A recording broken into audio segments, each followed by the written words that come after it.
Alam mo ba na ang mga kapibara ay hindi lamang ang pinakamalaking rodent sa buong mundo, kundi sila rin ang mga pinakamaaamo?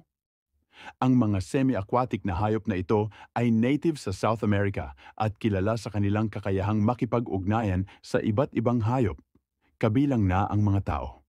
Sila ay social animals na nakatira sa mga pangkat na may 10 hanggang 20 miyembro. Ang kanilang kakaibang kakayahan na makisama sa iba't ibang uri ng hayop ay dahil sa kanilang kabaitan. Ang mga kapibara ay herbivoro, kaya hindi sila nananakit ng ibang hayop at hindi rin sila banta sa iba.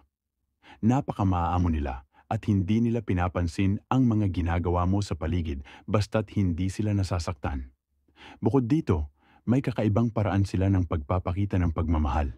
Kadalsan nag-aalagaan, nagyayakapan, at natutulog na magkatabi.